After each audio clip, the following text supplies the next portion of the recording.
Certa vez, uma mulher que não era aceita nos círculos respeitáveis adorou Jesus de maneira marcante. Nesse Demos Vogemos deseja ter um coração como o desta pecadora que foi perdoada. O amor que ela demonstrou por Cristo mostrou que sua vida havia sido realmente transformada.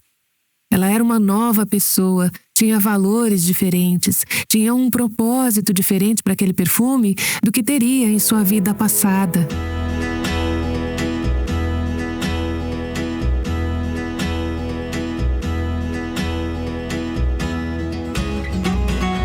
Este é o Aviva Nossos Corações, com Nancy Demos Vogemos, autora de Quebrantar-se, na voz de Renata Santos. Você sabia que graça e amor caminham juntos? Eles estão profundamente conectados, e veremos isso hoje ao observar uma história que gira em torno de uma pergunta simples. Qual é essa pergunta? Nancy vai compartilhá-la conosco. Estamos no terceiro dia de uma série de 5 dias sobre a mulher pecadora em Lucas 7.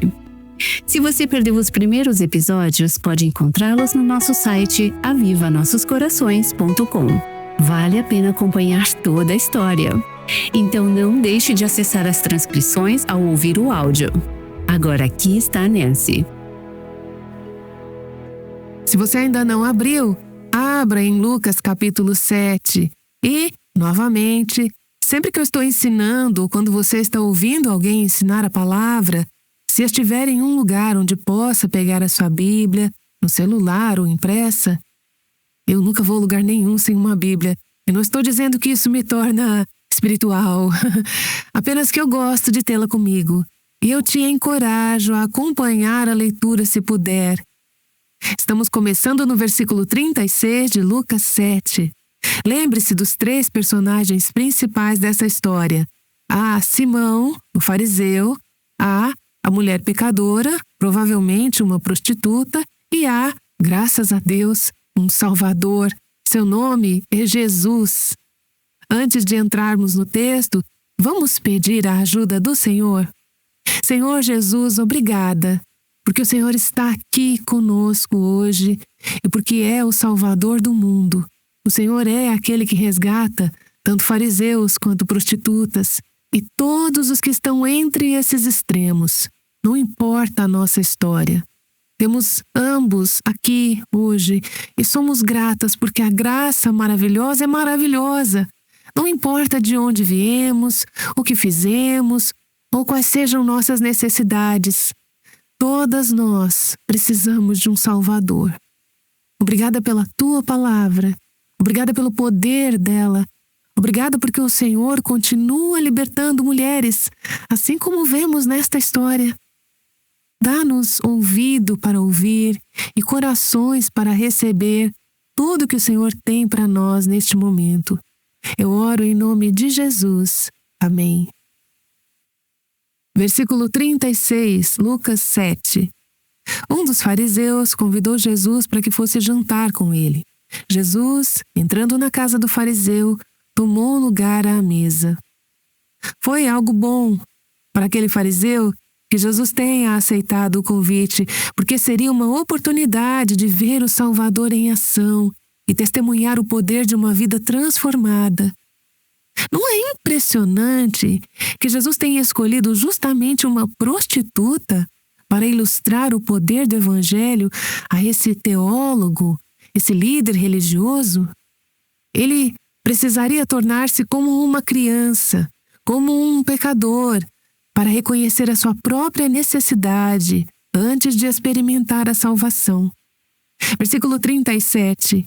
E eis que uma mulher da cidade, pecadora, sabendo que ele estava jantando na casa do fariseu, foi até lá com um frasco feito de alabastro, cheio de perfume, e, estando por detrás, aos pés de Jesus, chorando, lágrimas do coração, como chuva, um dilúvio.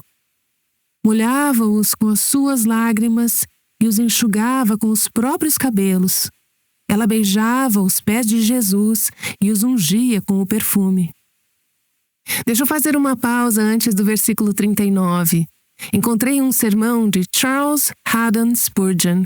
Costumo chamá-lo de meu amigo Charles Spurgeon, que pregou no século XIX sobre essa mulher. Vou ler um trecho em que ele descreve essa cena. A linguagem é antiga, mas é uma descrição muito bonita. Ele diz: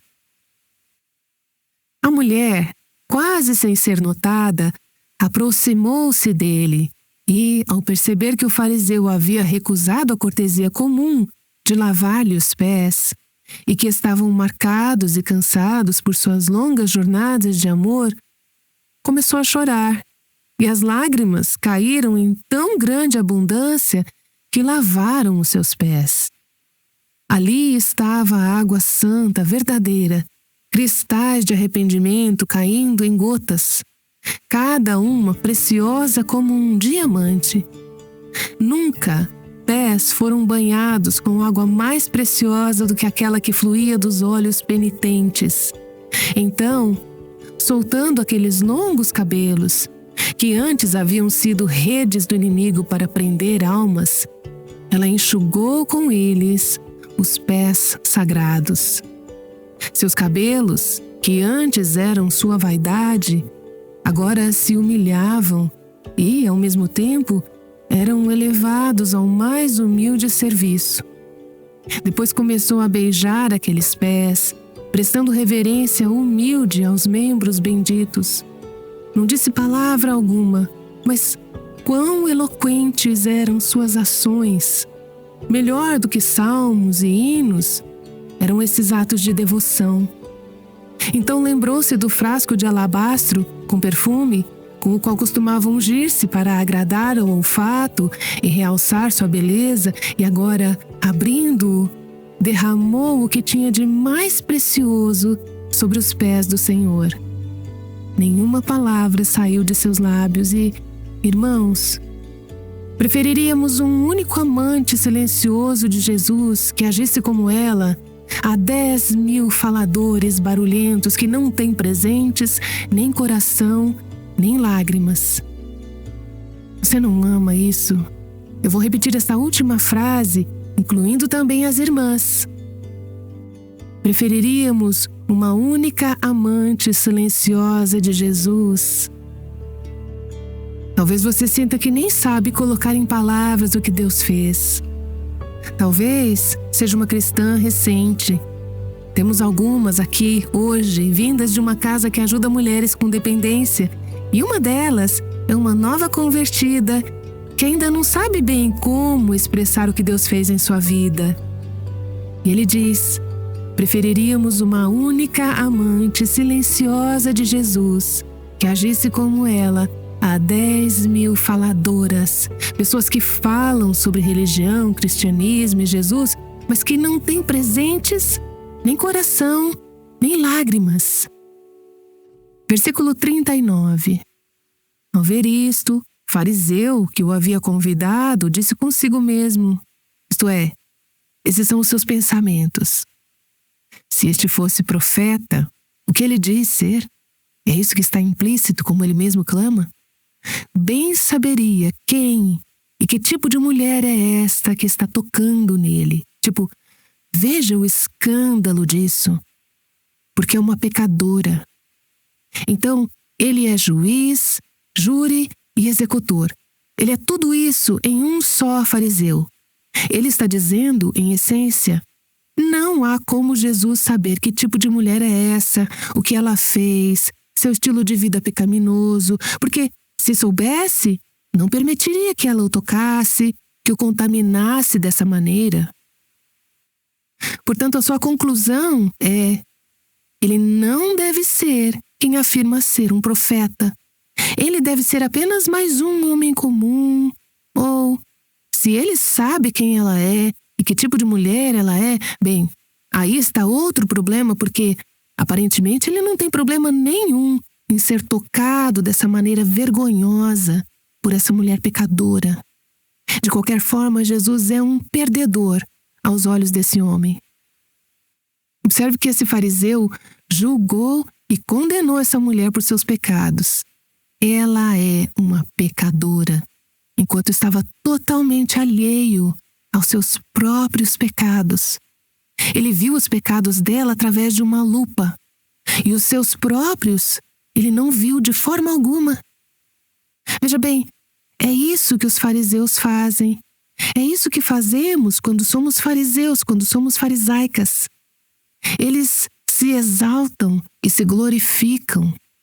Só Deus pode saber o que há no coração de alguém, mas Ele decidiu que sabia o que havia no coração dessa mulher, como ela era, quem ela era, o que ela tinha feito e o que Jesus estava fazendo.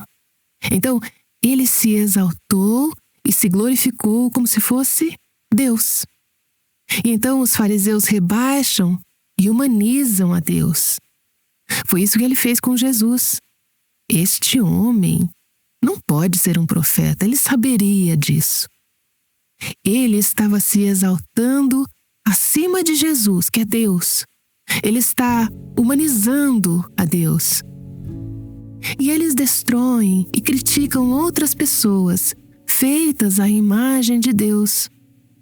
Portanto, em todos os aspectos, seus valores, o preço que atribuem a si mesmo, a Deus e aos outros, está tudo misturado. Ora, Jesus não só sabia quem era aquela mulher, o que ela tinha feito, como também sabia o que Simão estava pensando. Como se quisesse provar que ele era realmente um profeta. Lembrem-se, Simão não disse isso em voz alta, ele apenas pensou, disse isso para si mesmo. Mas Jesus, no versículo 40, imaginem o quão surpreendente deve ter sido isso para Simão. Ele estava ali, imerso em seus próprios pensamentos, criticando Jesus, criticando aquela mulher. E claro, ele próprio era muito santo e espiritual. Então Jesus responde, porque Jesus responde aos nossos pensamentos. Ele sabe o que estamos pensando. Talvez não digamos, mas como Simão, nós pensamos. Que tipo de mulher ela é? Então Jesus disse: Simão, eu tenho uma coisa para te falar. E Simão responde: diga, mestre. E eu acho super interessante, porque ele realmente não estava interessado em ser ensinado. Ele se considerava o professor e Jesus era só um homem que dizia ser um profeta, mas que na realidade não poderia ser.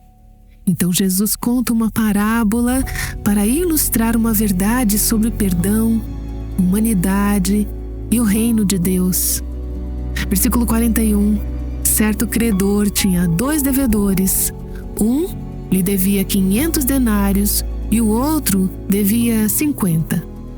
Um denário correspondia aproximadamente ao salário de um dia de trabalho. Assim, 50 denários eram cerca de 2 meses de trabalho. 500, cerca de 1 ano e meio. Uma dívida era muito maior que a outra. Simão entende que Deus é o credor e que há 2 devedores na sala. Há Simão, o fariseu, e há a mulher, a prostituta. Simão sentiu que aquela mulher era uma pecadora muito maior do que ele. Portanto, concluiu que a dívida dela para com Deus era maior do que a dele. E, à primeira vista, segundo o nosso raciocínio humano, esse seria o caso. Claro, falei muito para menosprezar os fariseus, mas é preciso entender que, naquela época, eles eram os líderes mais respeitados do povo de Deus. Jesus nos contou, e as Escrituras nos contam, muito sobre a verdadeira natureza deles. Mas as pessoas não entendiam isso. Pensavam que os fariseus eram os bons. Pessoas como aquela mulher, essas sim eram as más. E é essa a conclusão a que Simão chegou. Mas o fato é que, como Jesus conta nessa parábola, nenhum dos 2 podia pagar. Ambos tinham uma dívida que não podiam pagar. Então, se você não pode pagar, realmente importa se são 50 ou 500? Não há esperança alguma de quitar essa dívida.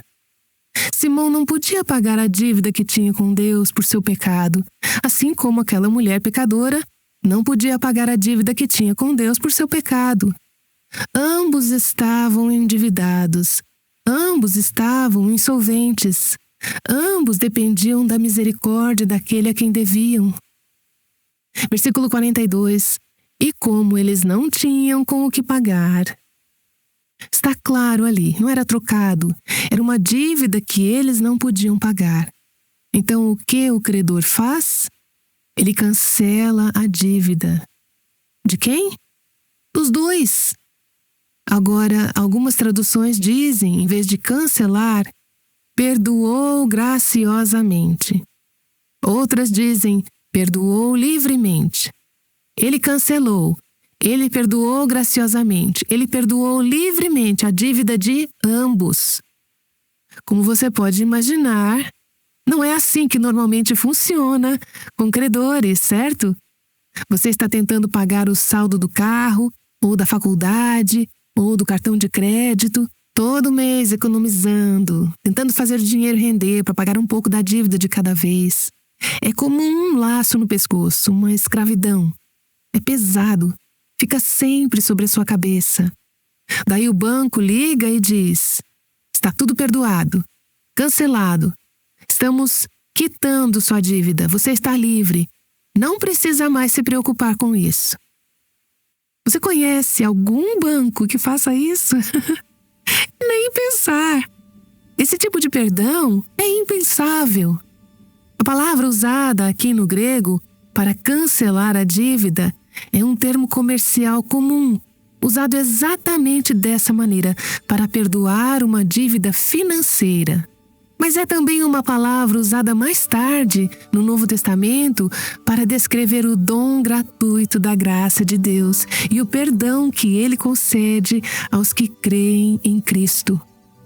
Alguns exemplos disso estão em Efésios 4:32.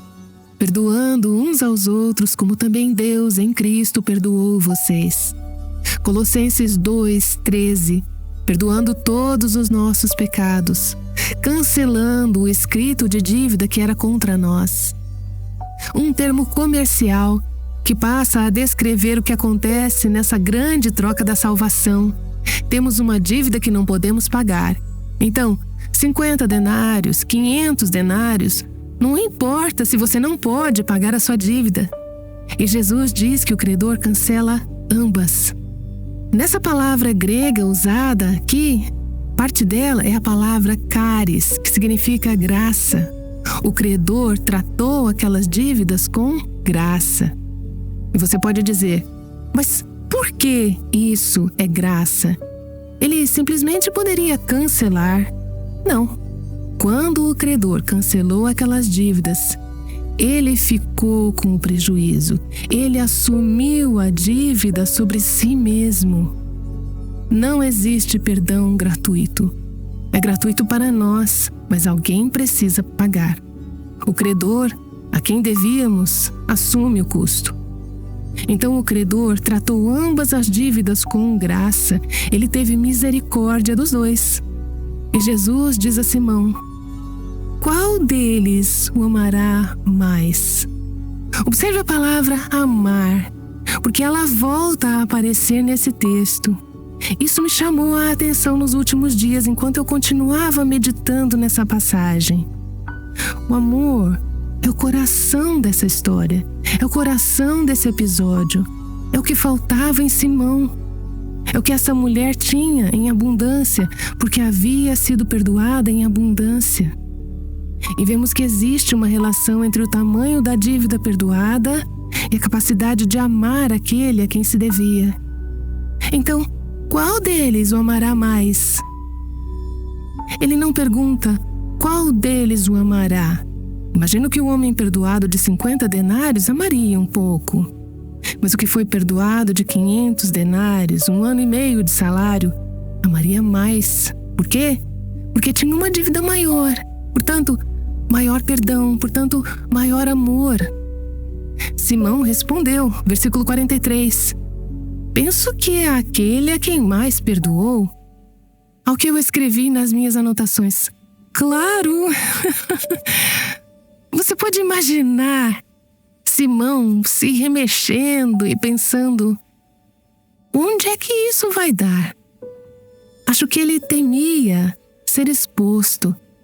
E é exatamente o que acontece por meio dessa mulher pecadora. Jesus disse: você julgou bem. Você entendeu a parábola, entendeu a história, mas não entendeu a história da minha graça. Você julgou corretamente essa situação, mas não julgou corretamente essa mulher, nem a si mesmo, nem a Deus. Você perdeu o fio da meada. E, voltando-se para a mulher, Jesus disse a Simão: eu amo isso. Ele olha para a mulher, mas fala com Simão. Eu não sei se o Simão estava bem à sua frente ou do outro lado da sala. Imagino que Simão não tenha chegado muito perto dela. Mas Jesus fala com Simão enquanto olha para a mulher e diz: você está vendo esta mulher? Que tipo de pergunta era essa? Claro que Simão a tinha visto. Era por isso que estavam tendo aquela conversa. Mas ele realmente a tinha visto? E o que ele viu quando olhou para ela? Simão a viu com os olhos de justiça própria.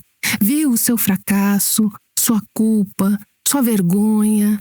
Viu alguém indigna de estar perto do rabino, talvez até indigna de estar em sua casa. E o que Jesus viu nessa mulher? Ele viu uma mulher que, ao contrário de Simão, o fariseu justo aos próprios olhos, era uma adoradora, uma mulher humilde, grata, expressiva, sem medo de demonstrar o seu amor. Então ele compara o que ela fez com a falha de Simão como anfitrião. Ele diz: quando entrei aqui em sua casa, você não me ofereceu água para lavar os pés. Isso era uma cortesia comum para qualquer convidado, quanto mais para um convidado de honra, lavar os pés sujos de quem vinha da rua. Esta, porém, molhou os meus pés com lágrimas e os enxugou com os seus cabelos. Não eram algumas lágrimas, era uma enxurrada. Você não me recebeu com um beijo na face. Isso pode parecer estranho para nós, mas era uma saudação cultural, como um aperto de mão. Era como se Simão tivesse ignorado Jesus. Porém, desde que entrei, não deixou de me beijar os pés. Que contraste entre os dois. Versículo 46. Você não ungiu a minha cabeça com óleo, mas esta, com perfume, ungiu os meus pés. Ela tomou o lugar de uma serva humilde. Ela me amou, ela me honrou. E você não fez nada disso. Simão não demonstrou nenhuma dessas cortesias básicas. Mas aquela mulher pecadora foi muito além ao honrar Jesus. Ela não fez isso de forma contida, não se conteve, entregou tudo. Ela era uma adoradora, amava Jesus. Estava tomada de gratidão pelo perdão recebido. O amor que demonstrou por Cristo evidenciava que sua vida havia sido realmente transformada. Ela era uma nova pessoa, tinha novos valores, um novo propósito para aquele perfume, diferente do que teria em sua vida passada. O que importava para ela havia mudado, tudo havia mudado. Não é maravilhoso que Jesus tenha recebido o seu amor, seu presente, sua devoção? Ele não estava pensando: ai, o que o Simão vai achar? Jesus não se importava com o que Simão pensava.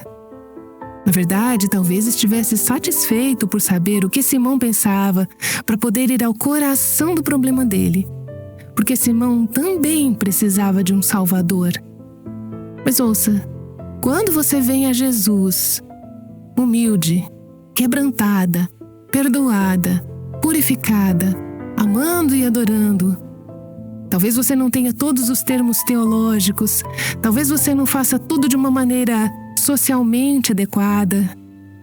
O que você faz pode parecer um pouco estranho, extremo, fora do comum ou radical, mas Jesus ama isso. Ele recebeu o presente dela, o amor dela, a devoção dela. Então Jesus diz no versículo 47, por isso, afirmo a você, Simão, que os muitos pecados dela foram perdoados, porque ela muito amou. mas aquele a quem pouco se perdoa, pouco ama. Na próxima sessão, vamos falar sobre o perdão, sobre o que significa neste versículo, mas deixe-me dizer aqui que Jesus não estava sugerindo que Simão não tivesse pecado muito, como se aquela mulher fosse a única grande pecadora na sala. Ele não estava dizendo, ela tem muitos pecados, mas você não. Ele não estava dizendo que os pecados de Simão eram menos significativos, mais triviais, ou que importavam menos do que os pecados da mulher. Ele não estava dizendo que Simão não precisava ser muito perdoado. Mas ele estava dizendo que a razão pela qual Simão foi pouco perdoado era porque ele não tinha ideia de quão grandes eram seus pecados e de quanto precisava ser perdoado. Portanto, ele tinha pouco amor por aquele que pode perdoar pecados. Você entende isso? John MacArthur diz em um sermão sobre essa passagem: o pior pecador possível, o mais irrecuperável de todos, é aquele que pensa que não é pecador e que não precisa de redenção, que pensa que Deus está satisfeito com ele do jeito que ele é. Esse é o pior dos pecadores. O apóstolo Paulo foi um desses e, por isso, chamou a si mesmo de o principal dos pecadores. Esse era Simão, mas essa mulher reconhecia quantos e quão grandes eram seus pecados contra um Deus santo. Ela sabia o quanto precisava ser perdoada e por isso seu amor transbordava. Muitas vezes há uma grande diferença entre nós, que crescemos na igreja e nunca conhecemos outra coisa senão seguir Jesus, estar cercados por pessoas que seguem Jesus, e aqueles que vieram de uma vida mais marcada pelo pecado. Isso não significa que, se você não veio da prostituição ou do vício em drogas, não possa amar Jesus. Mas significa que, às vezes, pode ser mais difícil perceber o quanto precisamos ser perdoadas. Deixe-me voltar ao meu amigo Spurgeon. Ele diz: oh, por mais desse amor! Se eu pudesse fazer apenas uma oração nesta manhã. Ao encerrar o seu sermão sobre essa passagem, ele disse: penso que seria que a tocha flamejante do amor de Jesus fosse levada a cada um de nossos corações e que todas as nossas paixões fossem incendiadas com amor por Ele. Você sabe como isso acontece? Quando entramos na presença de um Deus santo e nos vemos, não como Simão se via, bons, sem necessidade, justos aos próprios olhos, mas como pessoas profundamente necessitadas, como aqueles que pecaram muito contra a graça de Deus. E clamamos a Ele por misericórdia, e Deus diz: os seus pecados, que são muitos, estão perdoados. E à luz dessa consciência, nosso amor, nossa adoração e a nossa gratidão transbordam. Ó Senhor, mostra-nos, a nós que somos como Simão, quão grande é o nosso pecado, quão grande é a nossa necessidade do Teu perdão. Permite-nos experimentar as riquezas da Tua graça e então cair diante de Ti, como essa mulher fez e como Simão poderia e deveria ter feito para adorar, amar e dar graças. Eu oro em nome de Jesus. Amém. Amém. Acho que todas nós somos tentadas, às vezes, a ser como Simão, olhando para os outros com desprezo e ignorando o nosso próprio pecado e a nossa própria necessidade. Nancy DeMoss Wogemuth tem encorajado você a examinar o seu coração, ser honesta sobre o que há nele e se arrepender. Esses passos humildes abrem caminho para um crescimento verdadeiro na fé. Nós aqui no Aviva Nossos Corações queremos caminhar ao seu lado e oferecer recursos úteis para encorajá-la à medida que você cresce cada vez mais em Jesus.